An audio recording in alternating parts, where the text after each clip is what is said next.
I'm Suzanne Glenton. I'm a bridal and evening wear designer based in Battersea in London. I've been designing for probably around 20 years.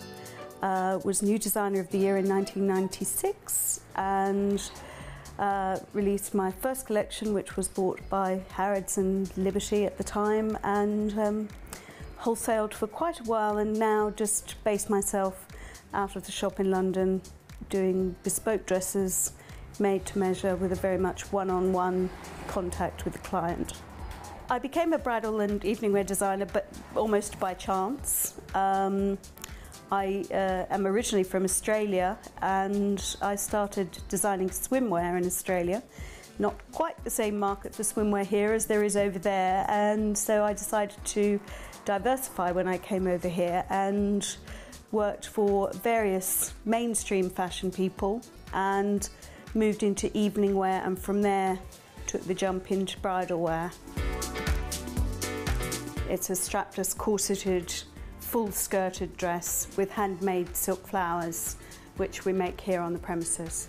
This fabric particularly it's a rubberized printed rose fabric, which we found which was limited edition, and we wanted to push the whole floral aspect of the fabric into the detail. Underneath there's just a full netted petticoat with full structure throughout the bodice, so it's fully corseted. This is a very versatile shape and a very versatile style. It's available in any type of fabric that has some structure to it. The flowers, because they're all handmade, we incorporate all sorts of different colours, tones into those, and then you can also change petticoat netting colours. You could have it as a short sort of 50s style wedding dress, that's also an option. You don't necessarily have to have the asymmetric strap. You could do, a completely strapless gown if you wanted to. It's a very versatile dress. This can come in any sort of colour, and it needs to have a fabric that's got a little bit of body, so probably something that's woven as opposed to a jersey or a crepe. So it could be in a Duchess satin, it could be in a zibeline, it could be in a cotton or a linen. It's a very versatile dress. The look of Suzanne Glenton is a very classic, understated yet glamorous feel to it. I would say that my inspirations come from 40s and 50s screen sirens, really, and the glamour of the time. This one's called Lille, and it is a corseted A-line dress, a very full A-line dress, which is made of zibeline with an organza overlay featuring an embroidered edge and embroidered neckline. We're finding that lots of girls are coming in now wanting something that isn't strapless, so this is actually quite popular. What you see is the starting point, so quite often someone will come in and say, I love the neckline but the skirt is too full. So that's when we start playing with things and moving fabric around, and you can generally just with pins completely change the look of a dress to allow you to have an idea of different possibilities. When I launched my first collection, it was made in a house very near to here, in the attic, in a small bedroom, and when I look at it now, I think of it probably as a very sort of naive collection, but that was 15 years ago and times have changed, and I think fashion and bridal wear particularly has become much more sophisticated. With being a bridal wear designer comes a lot of responsibility, because a bridal gown is a bride's only chance at looking her best on her special day, and it's generally the only dress that they will have made from scratch using couture techniques in their lifetime. So we will have a bride come in for an initial consultation, and we have a selection of dresses which they can try to get ideas, because invariably they will have a picture in their head, which often doesn't work, and then we steer them in the right direction and come up with something that is very much bespoke and very much individual to them. This one's called Fireworks because it has a fireworks scattered beading. It's a heavyweight crepe satin, empire lined with a bias cut skirt with a puddle train. It's not the most forgiving of shapes, so it does suit somebody who can wear just about anything. So yes, it's not necessarily something that we'd put everybody in, but if you're tall and slim, then you can generally carry it off. My collection is very much inspired by Hollywood glamour, and a lot of my inspiration does come from watching old movies.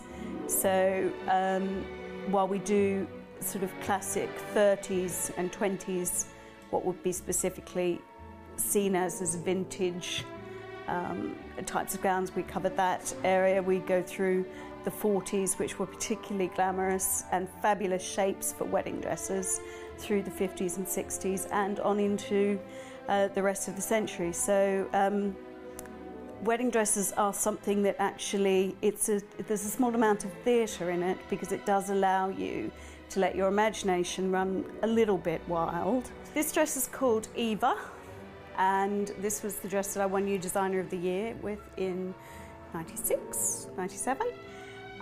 It's a buttermilk Duchess satin, corseted strapless with a bias cut skirt and ruched hip sash. It suits all sorts of shapes. It's very forgiving. People think that by having a detail across your stomach it's going to draw attention, but it actually hides a multitude of sins. So it's altogether a very flattering dress for all different shapes. The fabrics that we use are very varied. We tend to use very sculptural fabrics for very sculptural types of dresses. So anything that is going to have a lot of corsetry and a lot of internal structure will generally be made in something that has a structure to it as well. Italian zibellines and Grand Duchess and various heavyweight silks will just allow a dress to fall in a way that using something less substantial won't give you the same impact.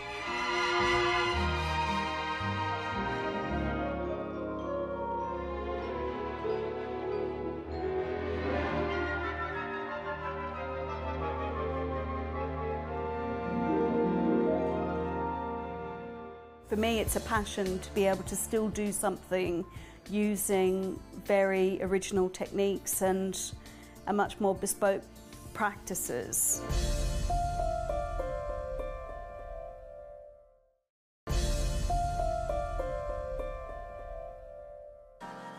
We have a team of 3. We don't have a massive team, but then we don't really need a massive team.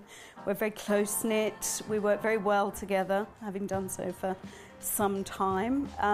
We have an industrial unit out on the Essex coast, which is a fabulous place. It's an old disused farm which has been taken over by artisans, and we're surrounded by all different sorts of interesting businesses. And so yes, we're based there. In an ideal world, we like to have 6 to 8 months to ensure that the whole process is relaxed and there's no fraught last-minute problems. It also allows us to ensure that we have the fabrics and all the elements of the dress that we require. Quite often, if we're having lace hand beaded, it can take 3 or 4 months. So we need to ensure that we've got our lead times covered, and obviously every dress is different, so the lead times differ as well. Everything that we do is manufactured in the UK, so we produce all our own corsetry in our studio, and the dresses are started, the patterns are cut in the studio, the toiles are produced, so when a bride comes in, she will be, once we've finalised the design, we will then produce a first pattern and then we will produce a toile. And that toile is what we fit on the bride, made up in calico, so that is actually where the design process develops. And what tends to happen is it's a bit of an evolution. And once they see a dress taking shape, that's when they have input, and we tend to work together with the bride to ensure that she gets something that is very much bespoke. Right, this is a jacket and dress. It's a very simple slip dress in crepe satin again. It's quite a heavy weight, and it's a very fitted, structured jacket. So it actually, within the jacket, has internal corsetry with the ruched shawl collar.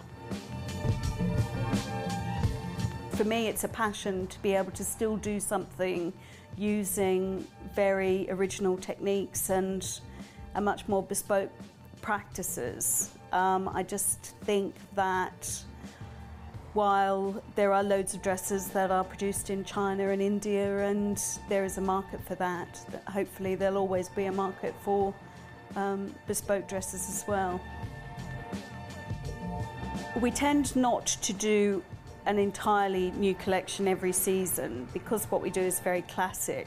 We tend to add to the collection each year, but generally we add pieces, and because of the way we work, they are literally pieces for people to get ideas from, as opposed to necessarily having a specific dress. Although that does happen, people will come in and they will choose a sample and say, that's what I want. This is a silk zibeline coat, which is ideal for a winter wedding.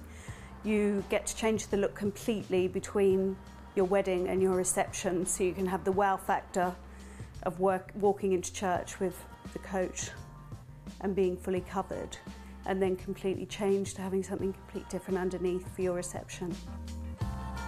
You can have a very simple dress under the coat, or you could go for something that's really quite spectacular. You could go for lots of lace or lots of beading, because you'll just see as you walk hints of what's underneath. You could also go for a colour underneath, which is also quite nice for later on in the evening. The dress that I won New Designer of the Year with was a dress that was very, very classic 50s glamour, and it was very popular, and I didn't need to sell it, it sold itself. The dresses do tend to be named purely and simply just for identification purposes, but it does, they do tend to, the names have some significance to us, us the team, and also often it's due to the fact that they'll very much be related to possibly the movie that has inspired them, or the actress that's inspired them. This dress just has hand finishing to do for a bride who's getting married in a couple of weeks' time. I enjoy working with individual brides and developing dresses, because invariably if you're producing the same thing over and over again, it can become very staid, but actually having the scope to actually be able to alter things does actually keep it fresh. This design was literally a matter of working three-dimensionally on the stand and on the bride. So